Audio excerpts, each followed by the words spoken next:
When I was a brand new trooper, I was assigned to Sandpoint, and I fly into Perryville to understand and learn the communities that I'm going to have responsibility for. So I'm on the mail flight, and the pilot starts offloading freight, and one of the elders in the community says, I would just want to ask you, are you here to help us, or are you here to save us?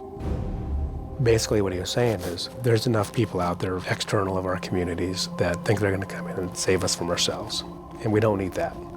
The solution to problems in the communities are going to start within the communities. What we need is somebody to come in and help us help ourselves.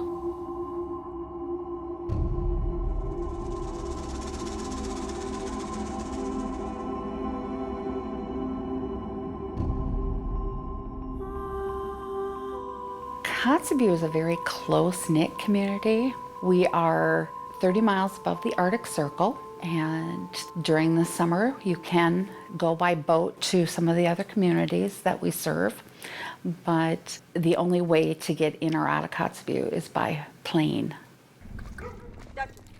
I've been living here for the last 10 years. The community is very friendly, and there's like a sense of belonging here, where when somebody is in need, people come together to help a person. That's one of the things that I like about this town. Unfortunately, the prevalence of sexual assault in our region is high, as it is throughout the whole state of Alaska. But I really feel that we are doing an excellent job here with caring for our sexual assault victims through our multidisciplinary team. Okay, everybody has signed the confidentially. Our team consists of law enforcement, the Children's Advocacy Center, Family Crisis, and the prosecutor's office. We have a very close working relationship with the Alaska State Troopers. And not only them, but we also have a close working relationship with the nurses at the Manila Health Center and with our local prosecutor. Until there was an MDT, there was a lot of frustration and confusion about, well, why aren't these cases prosecuted? Or why was he given this kind of a deal or this kind of sentence? And I think now we can meet every month and talk about the cases. I can tell them, unless I get X, Y, and Z, I'm not going to be able to prosecute it. Growing up and seeing domestic violence, I didn't want that for myself or my children. I started off as a victim advocate in 2011, and now I'm the manager of the shelter.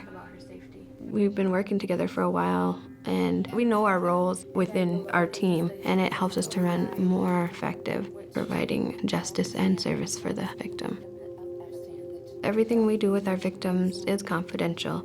Any conversation between us in a private setting is strictly between us and the client. Therefore, none of it can be shared. We understand that there's going to be differences in priorities throughout the team. But as the team gets together and talks about what their individual priorities are, it's easier for us as a group then to understand. Priority number one would be the victim, make sure they're safe. Priority number two is complete thorough investigations. Priority three would be getting the prosecution. The jurisdiction for our office covers Kotzebue, the 10 villages surrounding Kotzebue, and then it also includes Point Hope, Alaska. And Point Hope is part of the North Slope Borough. It's a big challenge for a lot of rural Alaska is getting the people to trust law enforcement and to let them know that they're really there for their safety. So people need to know that, we trust them, and these are reasons why we trust them, and this is reasons why you can trust them. The subsistence lifestyle makes this a very unique setting. The men are typically the hunters, and I think that in all of their minds, if they call and report a domestic violence situation, they know that the person will be arrested, and then they won't have anyone to hunt. And that means there's no food on their table, depending on what happens.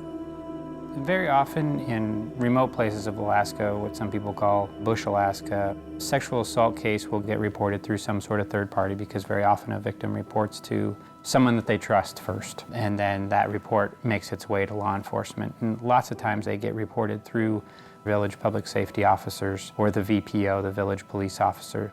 In the case where there's been injuries to a victim, they'll contact the local health corporation, and that health corporation will send a medevac, and that medevac will send emergency personnel to that location and transport the individual to the nearest facility that's most adequate. As the supervisor for Alaska State Troopers, my duty is to make sure that my troopers respond to the villages, take care of them just as we would as anybody on the road system. A lot of our patients get flown in from the villages. This might be their first time out of the village, and them seeing another person they've never met before is very intimidating. And it might take a while for them to get comfortable just talking to you. I give them a medical forensic exam, and I prophylactically treat them for pregnancy and STIs. When you're working with a sexual assault, you are working with a live victim who not only has physical needs and medical needs, but they have emotional needs too.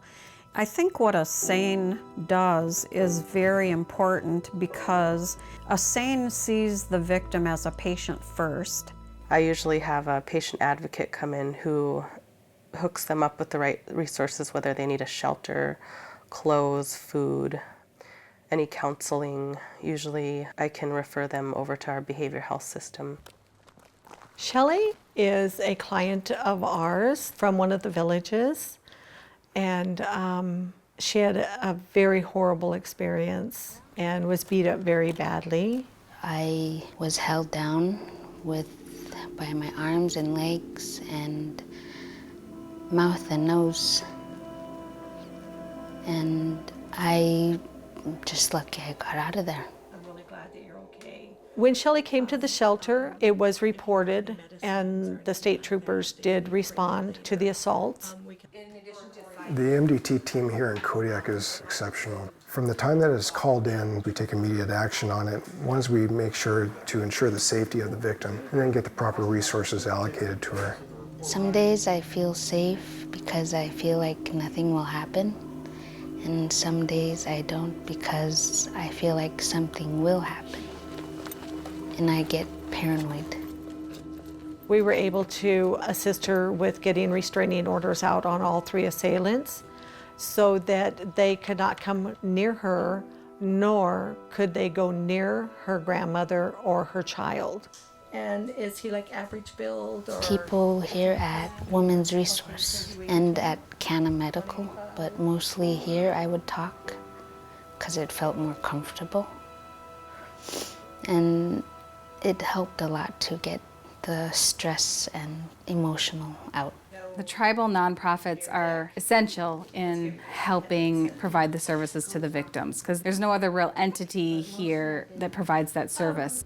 Do you have school supplies? There are many tribes, but there are no tribal boundaries.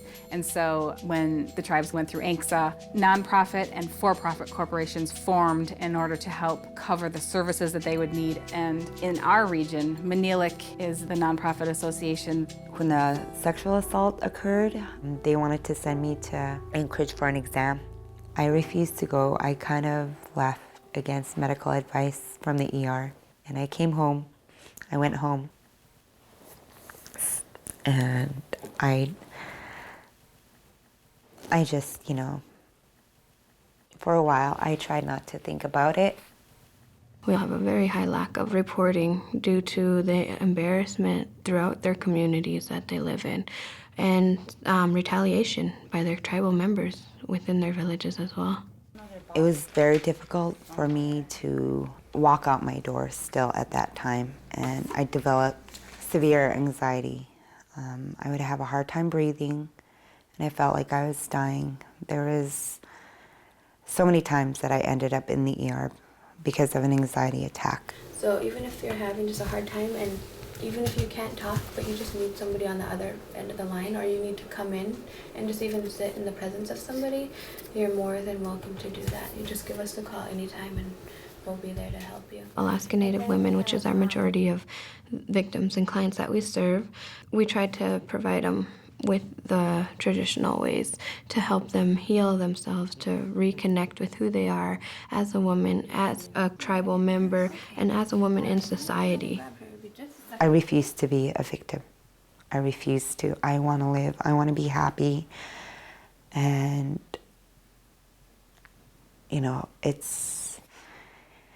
it takes a lot out of somebody that survived something as terrible as, a sexual assault.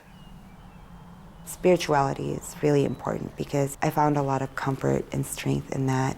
I started berry picking. After recovering from alcoholism and after a time being sober, I found myself interested in wanting to do new things, wanting to learn our way of life, and berry picking is one of them.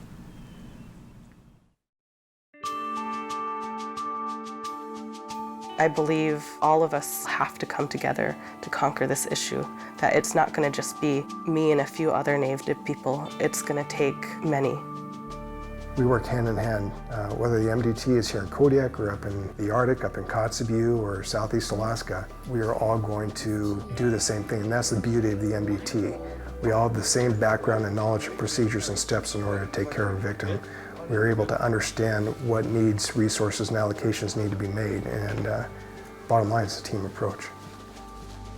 I think we've built a really strong team. I just want to see what we can do with this team and see us just grow together and really put justice to some of these cases that need it.